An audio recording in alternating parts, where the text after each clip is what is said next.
Yo, yo, yo, yo, yo, yo, yo, Big Kids back up in here. Shout out to the Petty Show, man. They're about to do some exposing on Drake with the UMG lawsuit and how it was filled with lies. Drake breaks down after UMG humiliates him with new court filings and exposes his lies. This is going to be a good one, y'all. This is going to be a good one. We got some new information in here, too. I seen about a couple minutes of it. You know I don't like watching stuff without y'all, so we just had to get into this together. You know what I'm saying? But yeah, we about to react to this. I will leave a link in the description. Y'all know I don't like holding y'all. Without further ado, let's get it. If I were representing Drake, I would have told him not to sue for 3 reasons. Number 1, it's not a good look for a titan of the music industry to be suing because one of your competitors had a super popular song. Makes you look like a crybaby. Alleges in the lawsuit that UMG permitted content creators such as Kai Cenat, Zeus, No Life Shack, RDC Gaming to monetize reactions to Not Like Us without. Hey, shout out to Dante, man. Hey, look, man, Dante is hilarious, boy. If y'all don't know who I am Dante, he's hilarious. Enforcing copyright claims. He claims this lack of enforcement enabled the spread of defamatory content while generating profits for both UMG and the creators. So, UMG just slammed Drake in a new court filing, basically telling him to sit his behind down and shut up because he has more than enough skeletons in his closet, and they're saying if Drake doesn't back off, they'll expose all his lies. Drake sued UMG in an 81-page court filing, claiming that they conspired to ruin his career by making Kendrick's diss tracks go viral. However, UMG fired back, saying Drake is only pained because he was humiliated after the world saw him lose a rap beef and get exposed by Kendrick. But UMG didn't stop there. Apparently, they also No, he wanted UMG to stop it. He wanted UMG to take Not Like Us down. That's what he wanted. That's what he wanted. Evidence of Drake using payola and bots to push his music. The same thing he's claiming Kendrick did. On top of that, they have him cold on some of the things Kendrick accused him of, like going after young girls, being a creep, and having shady business practices. But do they really have proof that Drake did all of this?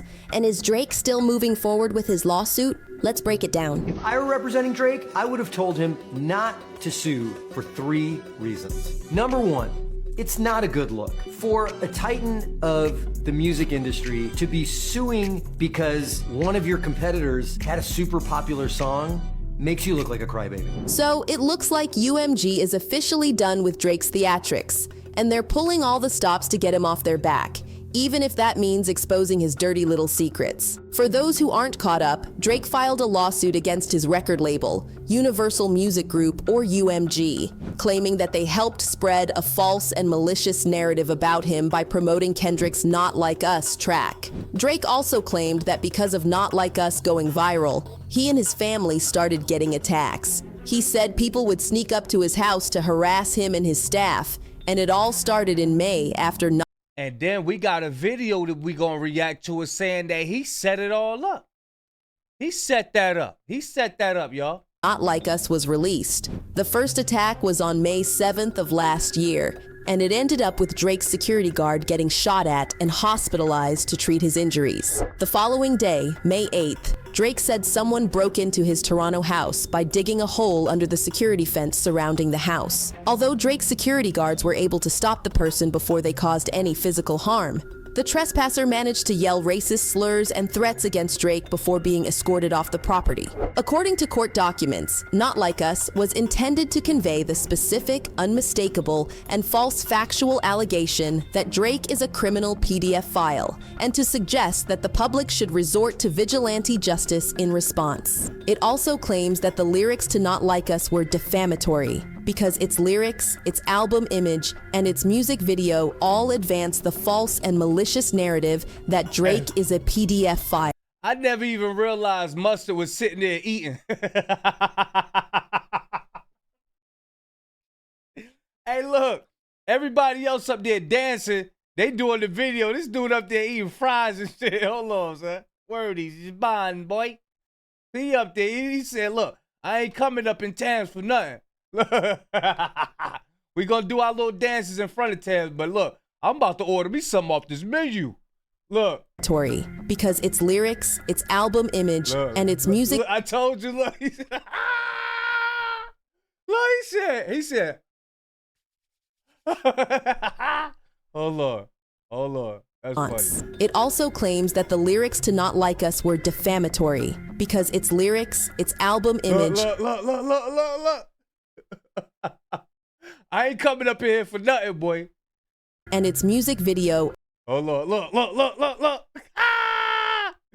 Hey, look. He said, I ain't coming up in town for nothing. He the only one with a plate. I never caught that. He the only one with a plate. He said, I ain't coming in here for nothing, boy. All advance the. Look. Oh, I ain't even catch that. He said, I ain't coming up in towns for nothing. What? You think I came up in here to dance? I came in here to eat.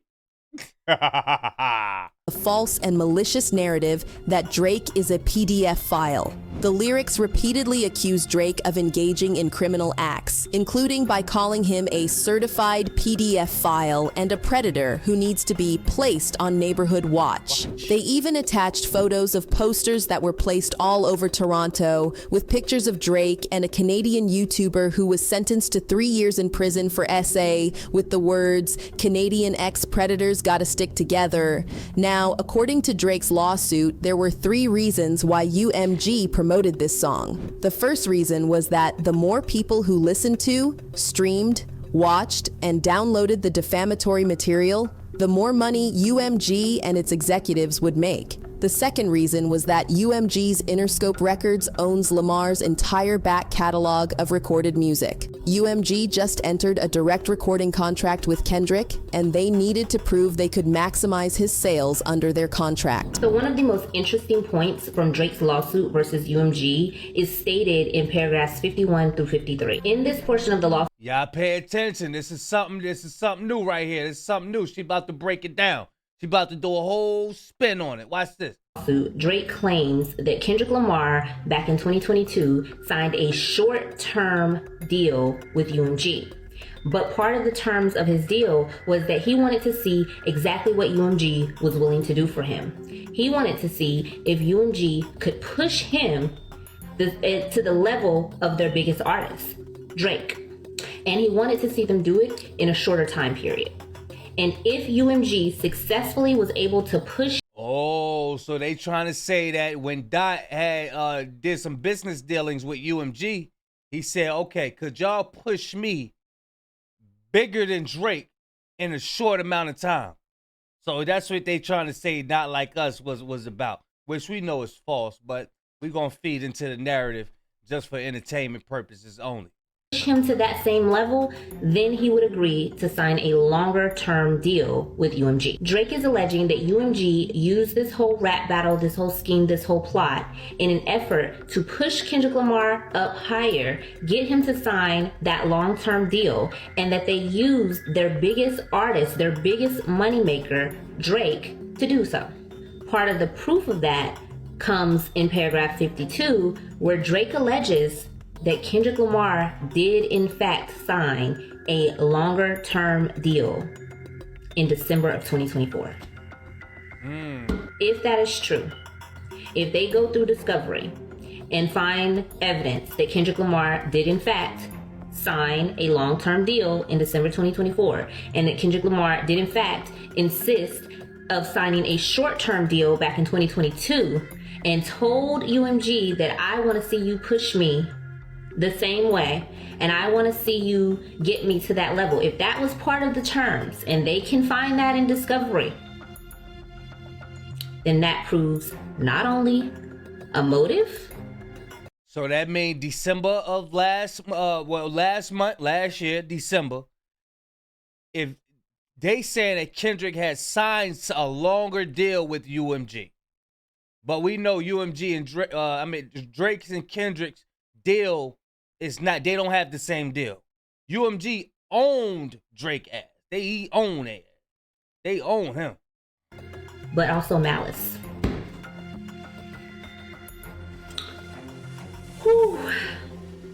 That means that a conspiracy was thought up and executed against Drake. For those who don't know, both Drake and Kendrick are signed to UMG. Drake is signed to UMG's Republic Records division, while Kendrick is signed to UMG's Interscope division. The third reason why Drake believed that UMG promoted Not Like Us is that UMG's contract with Drake was nearing the end, and on information and belief, UMG anticipated that extending Drake's contract would be costly. By devaluing Drake's music and brand, UMG would gain leverage to force Drake to sign a new deal on terms more favorable to UMG. Okay, so here's the backstory behind this. In 2022, Drake signed a $400 million deal with UMG to cover his recordings, publishing, merchandise, and visual media projects. At the time, it was one of the biggest deals UMG had ever signed with any artist. However, the deal is now coming to an end, and Drake wants to negotiate for something higher, which he believes he deserves. And honestly, since 2022, he has done some pretty successful projects. He released his 7th studio album, Honestly Nevermind, in 2022. That same year, he collaborated with 21 Savage for their joint album, Her Loss. And then, in 2023, Drake released his 8th studio album, For All the Dogs. Each of these projects did really well and produced several viral tracks, so it was only natural that Drake would want more money for his next deal. Argue all you want, but Drake is easily the most commercially successful artist under the UMG umbrella. According to reports, Drake wanted maybe $600 million or more for his next contract, but UMG wasn't ready to pay that. Drake probably thought that by entering the beef with Kendrick and winning, his brand would be worth more, and he'd be able to negotiate a higher. Drake wanted more. Drake got tired of calling Lucian for extra money. He said, man, look, I just want my money up front, man. I'm tired of calling you for extra money whenever I need money. I know you're going to say yeah, but I'm tired of calling you have to come to your hotel and do favors for you for the money, man. Just get mine up front, man. Y'all know Drake be doing them favors. Shout out to Morbid Melon. Deal. But sadly for him, he lost the beef, and Kendrick humiliated him. According to Drake, UMG saw their chance to lowball him, and they took it. The lawsuit said, UMG's campaign went well beyond the traditional music company playbook. Indeed, UMG has unleashed every weapon in its arsenal, including, on information and belief, alleges in the lawsuit that UMG permitted content creators such as Kai Cenat, Zeus, No Life Shack, RDC Gaming to monetize reactions to Not Like Us without enforcing copyright claims. He claims this lack of enforcement enabled the spread of defamatory content while generating profits for both UMG and the creators, prioritizing revenue over Drake's safety. This is my question. What about people reacting to the song has anything to do with his safety? Now, this lawsuit is different from the pre-lawsuit legal notices he filed last year. That was not exactly a lawsuit. It was like telling the court, hey, I know UMG did something bad to promote Kendrick's songs, so I want you to allow me to look into their records and documents to find evidence of what they did wrong. At the time, UMG called Drake's claims offensive and untrue. Drake later withdrew that filing before dropping this explosive 81-page lawsuit on them. Well, UMG didn't back down this time either. They called Drake's lawsuit illogical, saying they're ready to do anything to defend their reputation against Drake's allegations. The UMG spokesperson said, not only are these claims untrue, but the notion that we would seek to harm the reputation of any artist, let alone Drake, is illogical.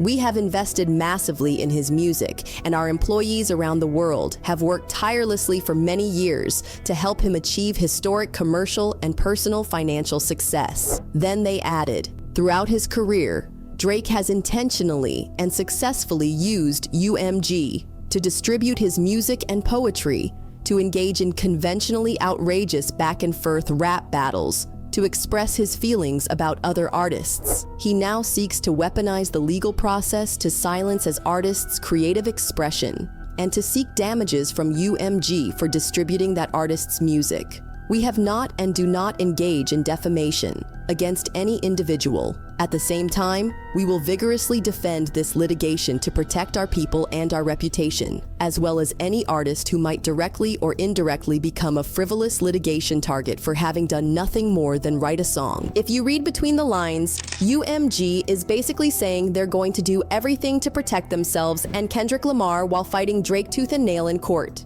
UMG is also making it clear that Drake is pulling these stunts because he's pained that he lost. But if UMG say they're gonna use everything they got, man, bruh, Drake, how you gonna go against the people that write your checks, man?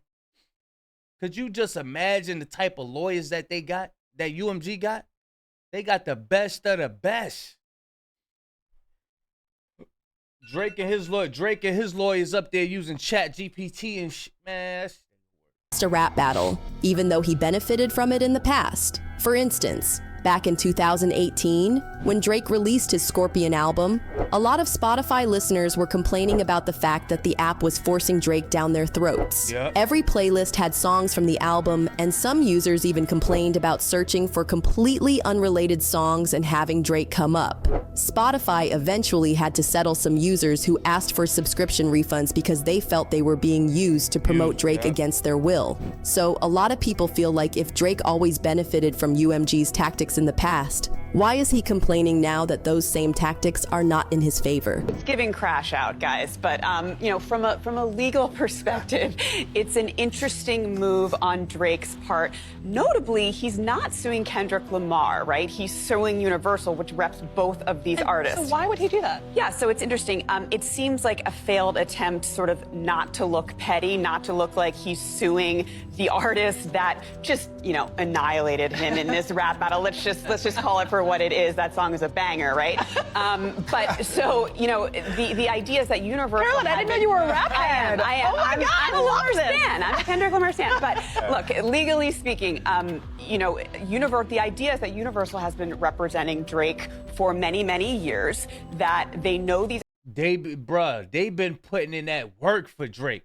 And Academics just came out and said, there was an article, somebody said, look, let Drake come out now. Let Drake come out with anything.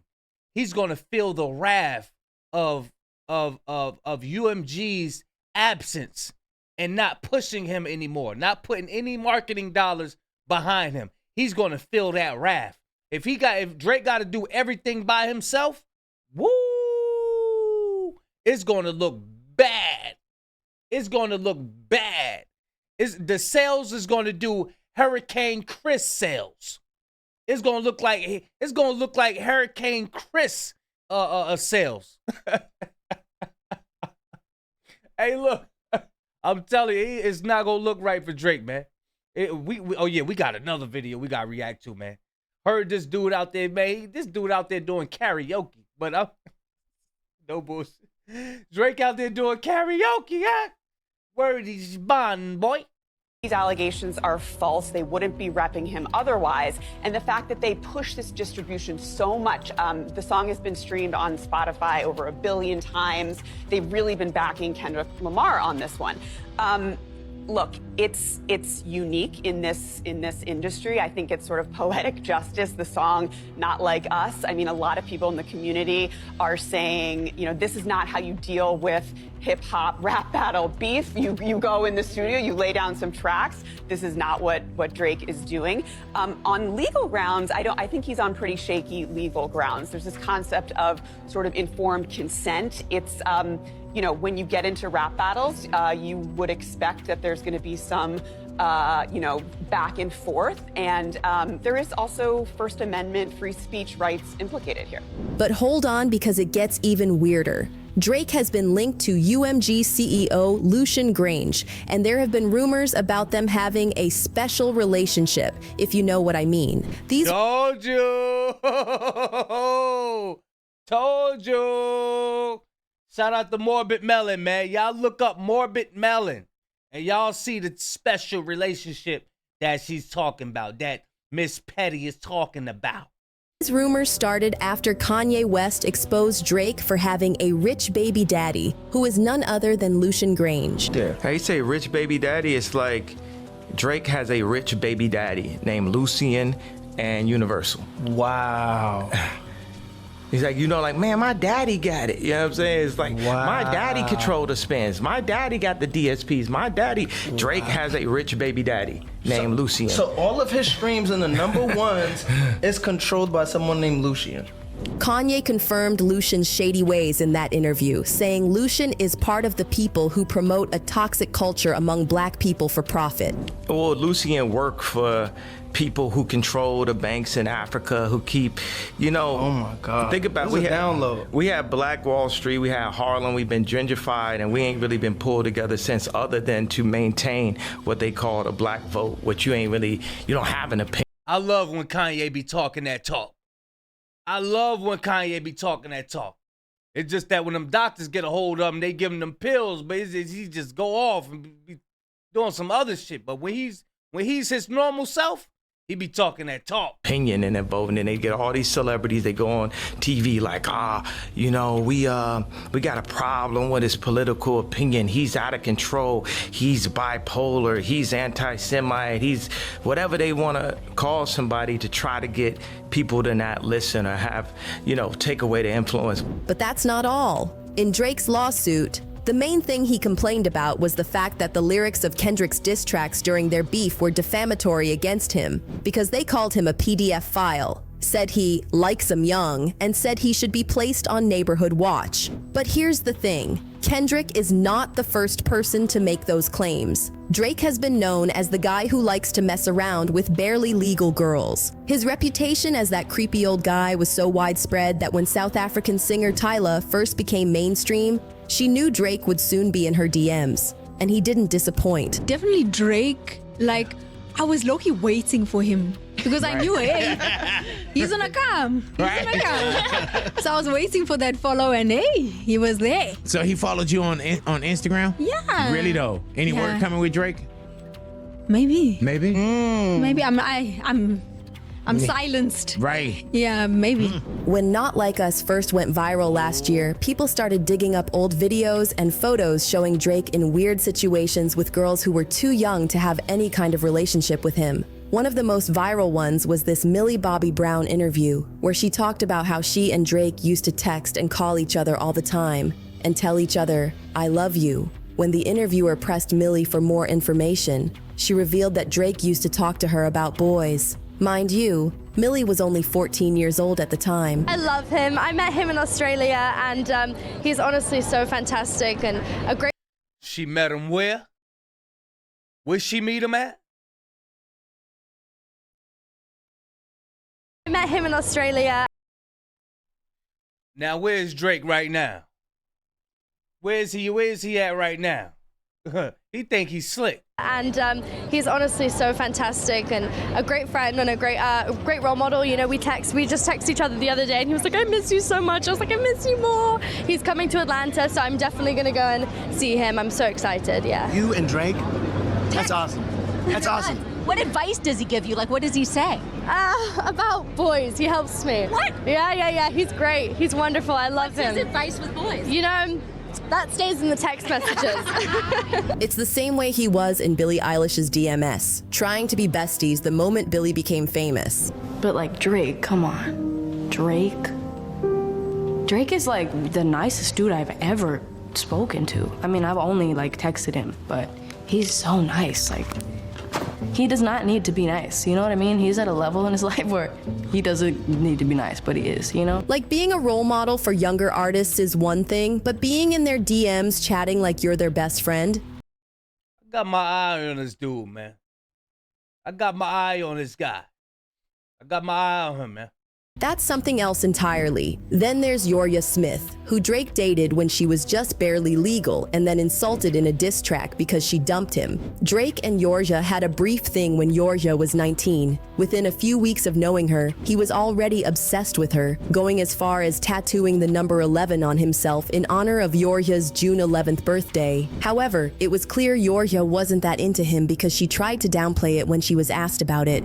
If someone said, "What do you think the most emotional interaction conversation was between Drake and Georgia, I'd be like, he's definitely texted her at 4 a.m. saying, I need you, girl. Has he never sent you that text at 4 a.m.? No. Oh, man. I've got Drake all wrong. I guess he's not as emotional as everyone thinks. He's not. He's a tough guy, clearly. This hurt Drake's feelings, so of course, he hopped in the booth to call her low down and dirty in his song Jaded. He also said this about her in the song: "You're way too opinionated. I have to force it, to have to fake it. We could have waited. I wasn't rushing difference in ages. You're old enough, but you're still a baby." With all these girls in Drake's history, there were already rumors about him being, you know, like that. So it's not like Kendrick was saying anything people hadn't said already, which just makes it obvious that Drake is bringing this lawsuit because he's pressed about losing a rap beef. But we'd love to hear your takes on this. Do you think Drake is doing too much? Or is UMG trying to bully him with their influence? Leave a comment down below. And Nah, I don't think UMG trying to bully him. I think he's trying to use his little power and don't understand where he get his power from. He get his power from UMG. Like he said, oh, I'm tell Lucian I'm about to blow through my budget. Yeah, them days is over, bro. You barked up the wrong tree, buddy boy. You barked up the wrong tree, boy. Y'all let me know what y'all think of this, man. This mayhem. Told you it ain't gonna stop. It's not gonna stop. We're gonna be here for it all. We are here for it all. Y'all let me know what y'all think. I'm gonna leave a link in the description as well. Big Kish signing out. I'm going, y'all.